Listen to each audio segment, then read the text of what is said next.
You see a small opening. Where's my pointer here?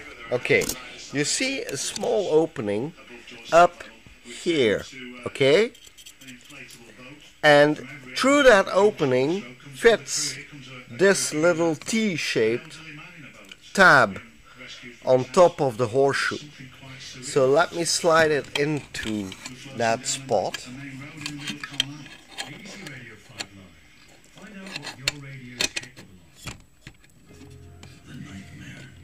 Hang on. Okay, there you go.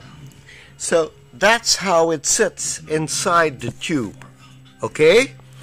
And that's where ultimately it will push against the butt end of the yoke. Now if you look at the part from the top, you see down there, you see the little tab sticking out behind the capacitor, okay? So here it is.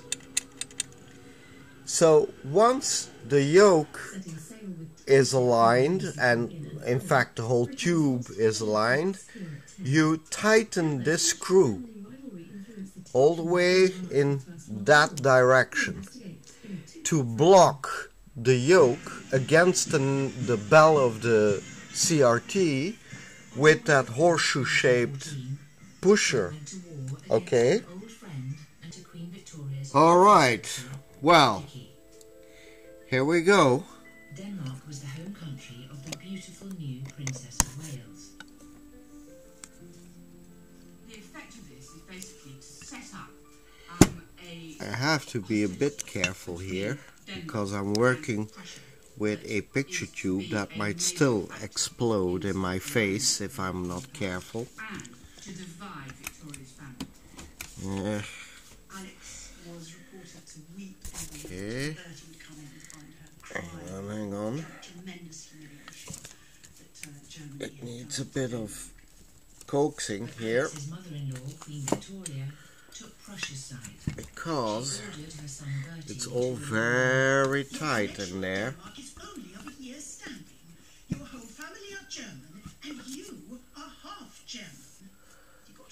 Okay, hang on.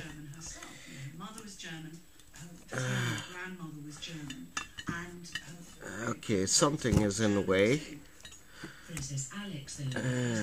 I'm afraid I'll have to do it offline and show you the result afterwards because I really need all my concentration. Okay, well, as usual, the story of restoring the RCA has taken another turn.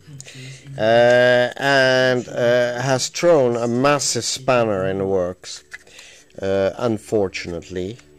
The metal yoke cap that I fabricated out of the metal can, so this in fact, is just a little bit too wide to fit inside the metal tube. Now, when I say a little bit, I truly mean a little bit, okay? So, maybe a mil or so. But actually, it's not the tube itself where it can't fit, but it's the edge all around that seems to be impeding the yoke cap I built, okay? So, for a certain reason, for some reason, the edge of the tube is just a little bit less wide than the tube itself, which of course blocks my cap from entering. Yeah, so it sits snugly, let's say, at the beginning, you know, at the entrance of the tube, and that's about as far as I can get it. So that's obviously not good enough, okay? So I need to rethink my strategy. Most unfortunate. Now, as always, I do have a plan B, and the plan B is this. Now, this plastic cap, as some of you might already have guessed, is in fact the back of a bicycle headlight. And I found it lying in a gutter, well, next to a street. And while I was walking, I just threw a glance at it, and it seemed to me like having an almost perfect shape to be used as a yoke cap. So that's why I took it home. And once I arrived home, I disassembled it. So I took out the reflector, which was mounted inside, and obviously I broke away the reflector glass, which was covering the front of the cap, and then I set it on top of my yoke coil like this. Now immediately I think you see that this cap, this cap's diameter, I mean its overall diameter, is a bit smaller than the yoke end, which is unfortunate. I would have preferred to have a cap which fits exactly over the yoke rear end, but you can't have it all. So then I started to measure the inside of this cylindrical part which sits on top of the cap. And believe it or not, the inside diameter of this cylindrical part is just 1.5 mm wider than the neck of the tube, the picture tube. So if I'm lucky, the picture tube will fit straight through this cylindrical part on top of the cap. And that's great. Now, you might say, okay, but what about the focusing magnets? Well, yes, I thought so myself, that it looked suspiciously like the ideal diameter to have these focusing rings fit around. Now, I'm not certain. I measured the inner diameter of the focusing rings and the outer diameter of this plastic raised part of the cap, and there's a discrepancy there of about 1 mil or so. And the plan B is this. It's the metal cap you saw a few minutes ago, but it's altered a little bit. So now it's hollow on the inside, as you can tell, and that little protrusion that was built here on the cap is grinded away. So there is no protrusion left to speak of. Well, you see a little bit where I grinded, but it's basically gone. Well, this is what we're left with.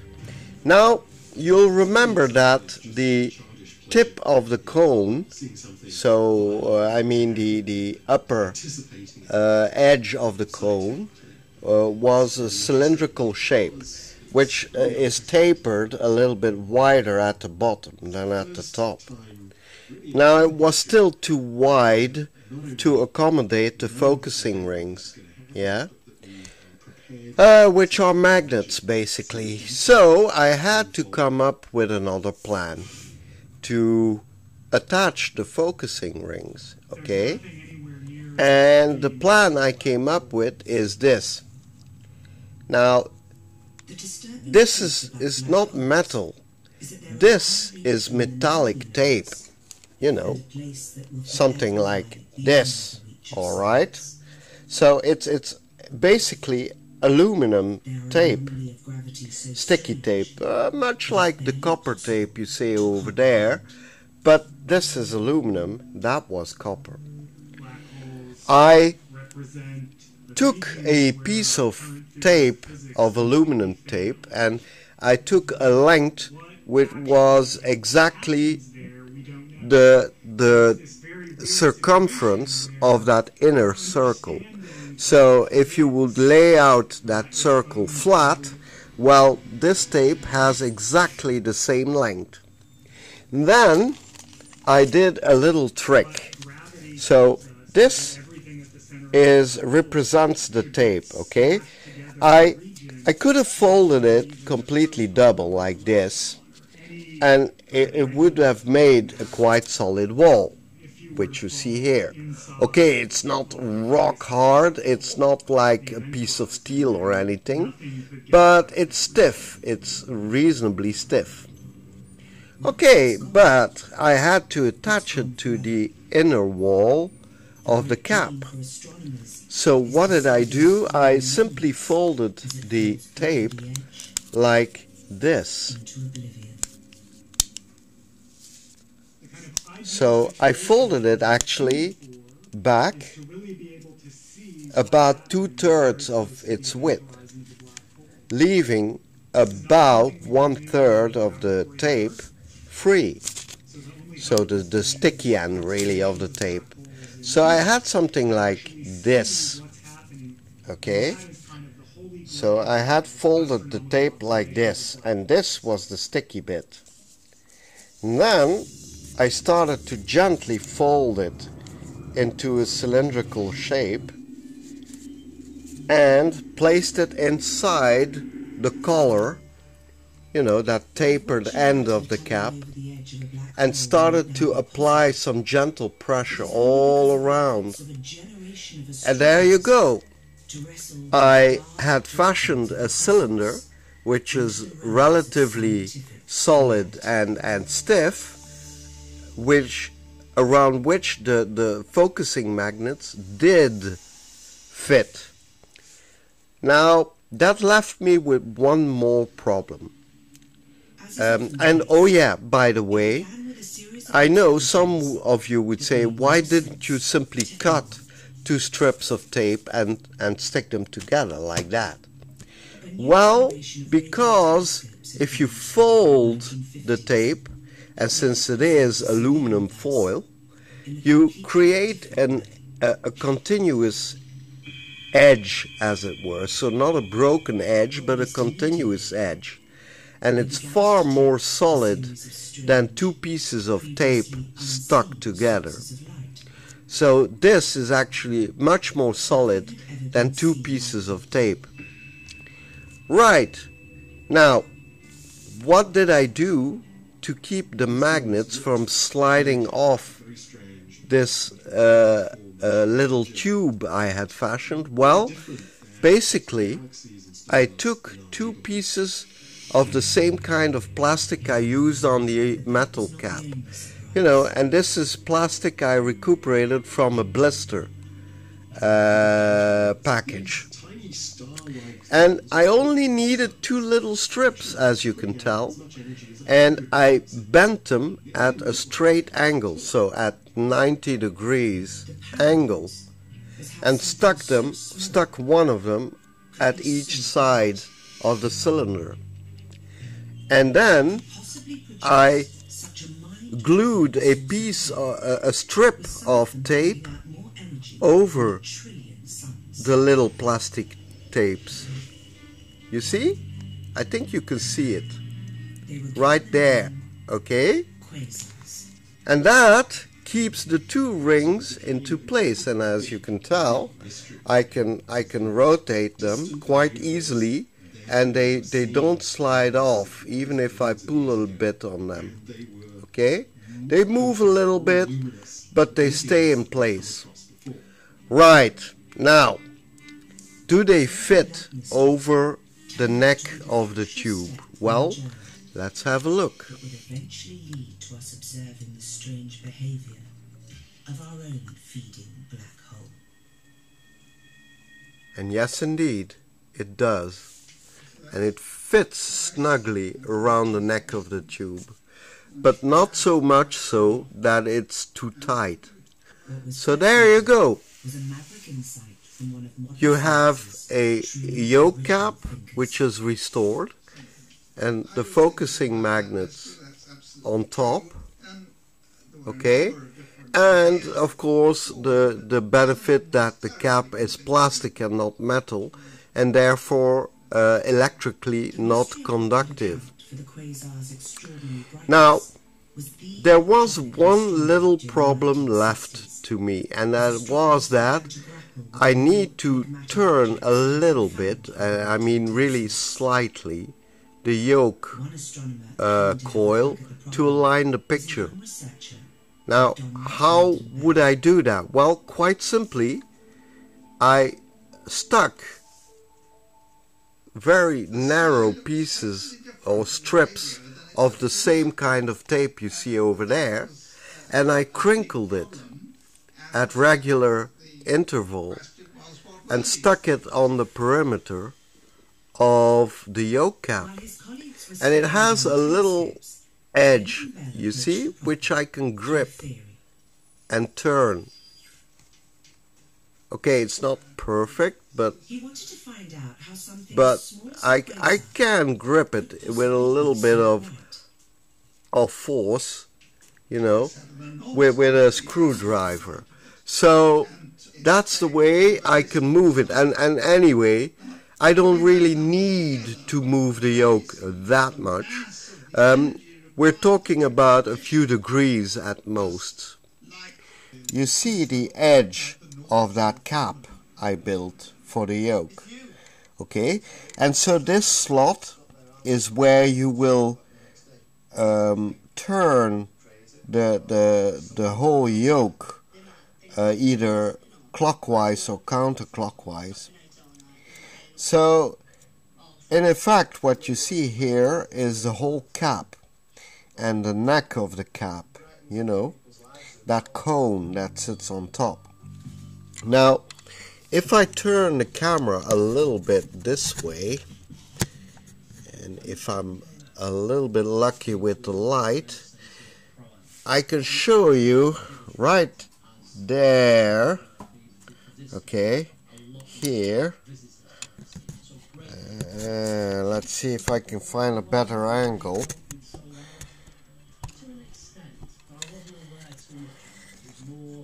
Okay, I think you can see it now. So right there, this are the focusing rings, okay, which we'll use to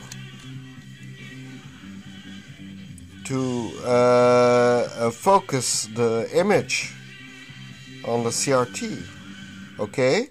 So they both sit right there at the bottom of the bell, or at the back of the bell, the metal bell. So that works out fine. Okay, well, what I'll need to do now is, well, to try it all out, obviously. Oops, hang on. So if you take a look at the CRT, okay, I did a sort of a dry fit of the CRT just to see whether it would sit nicely inside the chassis, and it looks like it will work out. This is the front of the CRT, okay, and then this is the other side with the high voltage. Let me give you some more light. With the high voltage cage down there, So, you know, that over there is the high voltage gauge. Maybe you'll remember that when I disassembled the TV, the high voltage gauge was sort of floating a little bit in the air. And that was because whomever had worked on this TV in the past had forgotten to slip the high voltage gauge back over the edge you see here. Okay, so the cage's edge is crimped in a 90-degree edge like this, which grips the frame of the chassis. And he had probably forgotten to slide this edge back over the metal of the chassis. And having probably remounted the CRT and the yoke into place, he realized that to set the cage in its proper place, he just couldn't reach the screws that attach it to the chassis. You know, this screw here and that screw over there. You can just about see it at my fingertip. Okay, so he just couldn't reach those screws anymore, obviously. So I suppose he just well, thought that it would do. You know, it would probably work anyway. So he left it as it was, floating in the air. And now, after all these years, I just reattached it the proper way. So, as you see it right now. Right, so I took out the CRT and the yoke, as you can tell, from the metal bell you see over there. And just to show you, when I action, so you see that hoof shaped part here, okay? This part exerts pressure on the back of the yoke cap, and that way it presses the yoke firmly against the back of the CRT. So in fact over the bell of the CRT. Now I told you there was a screw, this screw right here, that when you tighten the screw, it acts more or less like a lever on the horseshoe clamp. Let me show you what happens when I tighten the screw. Watch the horseshoe.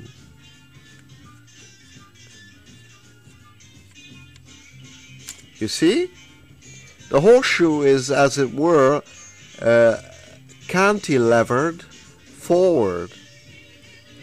And in fact, these little protrusions right here on the left and on the right press against the back of the cap. So that's how they secure the yoke against the CRT. Okay, I'll release the screw now, temporarily at least. Right. Okay, now there's no more pressure on it. Okay, so, well, you saw I slid the whole assembly into the chassis, and it seemed to fit nicely. So, like I said, the next thing I'm going to do is to dress the leads you see over here, all those leads here, in a proper way, so that they won't interfere with anything else in the chassis. And then we'll reattach the CRT and see what happens. An often overlooked detail in TVs is in fact the grounding of the CRT itself. Okay, so the CRT is coated in a graphite layer, which is called aquadag, well, most of the time anyway, and it is used to siphon off the excess electricity which builds up in the CRT. Now, in all sorts of TVs you'll find all sorts of ways they ground the back of the CRT. So quite literally connecting the back of the CRT to chassis ground. Now in this one it is done through this spring you see here. It's just a tiny steel spring. There's not an enormous amount of tension on it, nor is it a very solid spring, but it is attached to the chassis at 2 points. So here in this little notch you see here on the frame which holds the CRT, and then with a rather large hook in that hole you see down there. So it's really important that you ground the CRT, because if you don't, you'll get all sorts of very weird effects in the image. Okay, so the CRT will start to behave like a capacitor, and that will give very strange effects. Alright, so the CRT is hooked up, the yoke is hooked up, so I hooked up the high voltage lead, you see here, this little lead you see running here, and I hooked it up to the CRT like that. So that's good, that's cool. I also dressed the leads as well as I could of the yoke, so they are not resting against any tubes or any important parts, so that's good as well. So what's left for me to do now is to put the whole assembly into a stable position on my workbench and then hook it up to the AC.